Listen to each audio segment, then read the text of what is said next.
So hey guys, welcome back to another video of this channel. और आज ये हमारा पीरियोडिक क्लासिफिकेशन ऑफ एलिमेंट जो कि क्लास 10th का केमिस्ट्री का 5th चैप्टर है, उसका 3rd पार्ट है।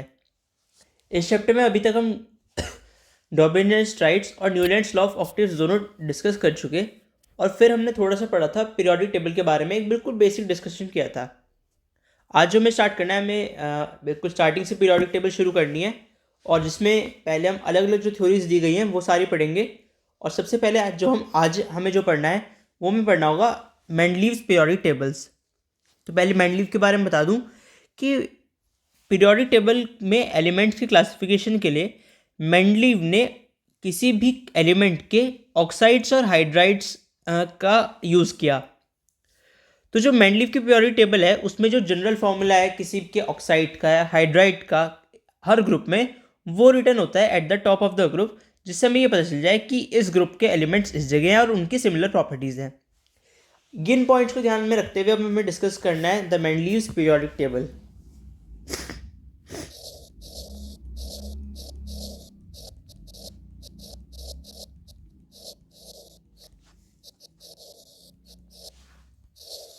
मेंडलीव की पीरियोडिक टेबल। तो जब एलिमेंट्स का क्लासिफिकेशन हो रहा था, पहले डॉबिनेंट्स ने अपने ट्राइड्स दिए, थ्री एलिमेंट्स के ग्रुप में रखे। फिर ऑक्टेव्स जो न्यूलैंड ने दिए, उन्होंने 8 एलिमेंट्स के उसमें क्लासीफाई किया। उसके बाद अब मेंडलीव ने पीरियोडिक टेबल दी, और उसमें उन्होंने ये जब क्लासिफिकेशन किया, उन्हें ये पता चला कि जब एलिमेंट्स को increasing order of atomic masses में आप रखोगे, तो जो एलिमेंट्स जिनकी सिमिलर प्रॉपर्टीज़ है वो रेगुलर इंटरवल पे अकर होते हैं। अगर हम न्यूलैंड की बात करें तो उनका भी यही था। उनका ये था कि फर्स्ट एलिमेंट जो 8th एलिमेंट होगा उसकी प्रॉपर्टीज़ होंगी सिमिलर हमारे फर्स्ट एलिमेंट से। तो ये जो मेंडलीव ने पीरियोडिक लॉ दिया अपना, दैट वाज गिवन इन 1869। अब अगर हम मेंडलीव का पीरियोडिक लॉ डिस्कस करें, तो जो प्रॉपर्टीज़ ऑफ एलिमेंट्स हैं are the periodic function of their atomic masses. क्या चीज़? The properties of elements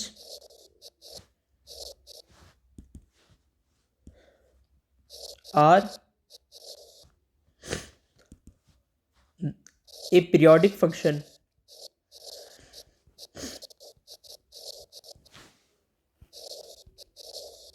of their atomic masses।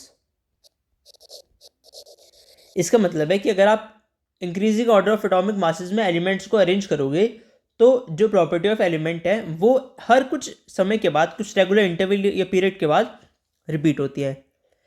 उस समय मेंडलीव के टाइम पे 1869 में 63 एलिमेंट्स थे जो नोन थे, यानी इतने एलिमेंट्स डिस्कवर हो चुके थे।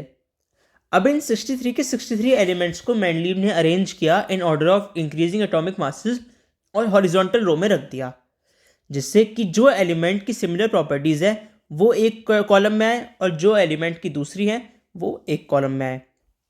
और ये क्लासिफिकेशन के लिए उन्होंने क्या यूज़ किए? उन्होंने किए formulas of oxides and hydrides, उनके जनरल फार्मूलाज। ठीक है, और कुछ ऐसी दिखती थी मेंडलीव की पीरियोडिक टेबल।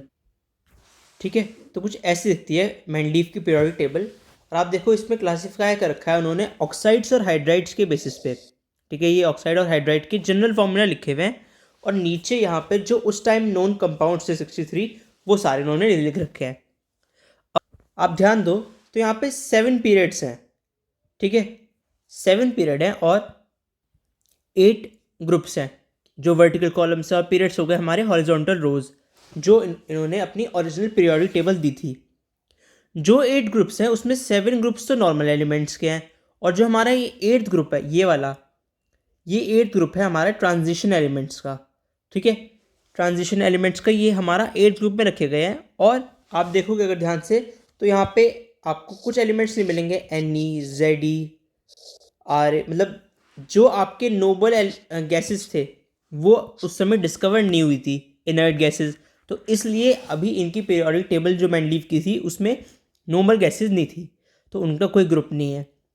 जो ये एलिमेंट्स हैं हर ग्रुप में पीरियोडिक टेबल के, वो उनसे सिमिलर होते हैं जो दूसरे एलिमेंट्स हैं विद सिमिलर प्रॉपर्टीज़। तो यानी जैसे एक ग्रुप में रखे हुए हैं, तो वो उस ग्रुप के सारे एलिमेंट्स उसके सिमिलर प्रॉपर्टीज़ को एग्जिबिट करते हैं अकॉर्डिंग टू मेंडलीव। तो अब हम ये डिस्क्राइब करेंगे इनके कुछ फीचर्स जो मेंडलीव के पीरियोडिक क्लासिफिकेशन था।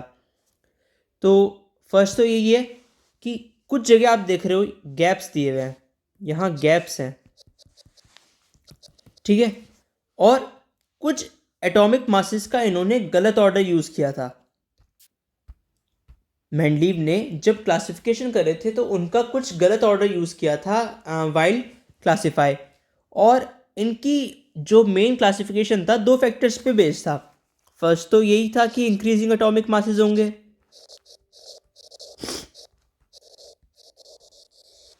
और फिर इस वजह से क्लासिफाई करेंगे on the basis of similar chemical properties.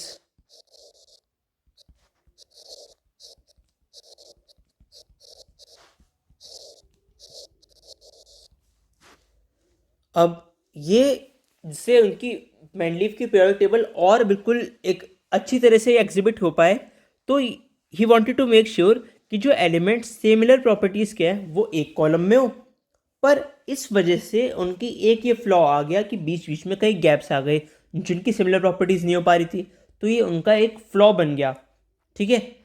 तो जिससे ये पता चल जाए कि सिमिलर प्रॉपर्टीज़ वाले आपके एलिमेंट्स सेम उसमें आ रहे हैं तो वर्टिकल कॉलम में, तो इस वजह से इन्होंने कुछ एटॉमिक मासेस का ऑर्डर भी चेंज कर दिया, जिससे जो एलिमेंट हायर एटॉमिक मासेस का है वो पहले आ गए और जिनका कम है वो बाद में। तो ये इसका एक और एक ड्रॉबैक था मेंडलीव की पीरियोडिक टेबल का। उन्होंने ये जो कोबाल्ट है आपके सामने आपको दिख रहा है कोबाल्ट, ये 58.93 है और इसका एटॉमिक मास ज़्यादा है एज़ कम्पेयर टू निकल, ठीक है। निकल का आपका है 58.71, वहीं कोबाल्ट का आपका है 58.93। भले ही थोड़ा फ़र्क है पर फ़र्क है, तो यानी कोबाल्ट का जिससे वो सिमिलर अपने क्लासिफिकेशन को सही से दिखा पाए, तो इसलिए उन्होंने गलत ऑर्डर भी यूज़ कर लिया एटॉमिक मासेस का, ठीक है। और एक और चीज़ थी इसकी में जिससे ये कर पाए कि जो कोबाल्ट और रोडियम है वो दोनों एक वर्टिकल कॉलम में आ पाए, ठीक है। इस वजह से उन्होंने गलत ऑर्डर यूज़ किया, पर साथ ही साथ इनकी पीरियोडिक क्लासिफिकेशन का जो पीरियोडिक टेबल है आपकी स्क्रीन पे, इसके कुछ मेरिट्स भी हैं, इसकी कुछ अच्छी बातें भी, अच्छे फीचर्स भी हैं। क्या है कि इससे वो भी हमें इन्होंने प्रिडिक्ट कर दिया था, he predicted the existence of some metals that had not been discovered at that time. जो एलिमेंट्स तब तक डिस्कवर नहीं भी हुए थे इन्होंने वो भी प्रिडिक्ट कर दिए थे कि वो कहाँ पे आएंगे, ठीक है। जैसे प्रॉपर गैप्स थे फॉर जो एलिमेंट्स हैं आपके, जैसे गैलियम, स्कैंडियम, जर्मेनियम, और वही न्यूलैंड ने कह दिया था इससे आगे कोई एलिमेंट नहीं आएगा, तो उसके कंपैरिजन में ये एक इनका मेरिट है, ठीक है। Left some gaps with prediction.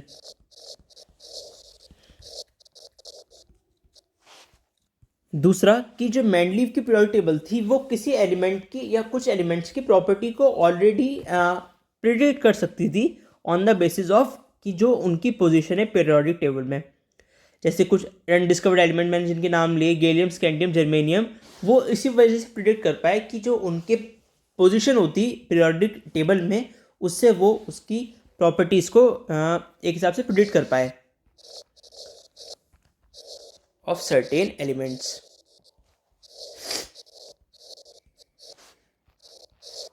और थर्ड, ये इनके एक बहुत इंपॉर्टेंट इसका एक मेरिट था कि it could accommodate noble gases when they were discovered. जब बाद में नोबल गैसेज डिस्कवर हुई, अभी तक मेंडलीव के टाइम पे नहीं थी वो डिस्कवर्ड, तो उससे वो इस पीरियोडिक टेबल में उन्हें एक सेपरेट ग्रुप में एक जगह मिल गई और इस ग्रुप को कोई हिंडर नहीं करना पड़ा, वो बाद में ऐड हो सकता है और इस जगह को कोई हिंडर नहीं करना पड़ा, किसी एलिमेंट की पोजीशन को हटाने की ज़रूरत नहीं पड़ी, वो बाद में एक सेपरेट ग्रुप बन गया नोबल गैसेस का, तो उसे भी वो इजीली एकोमोडेट कर पाए।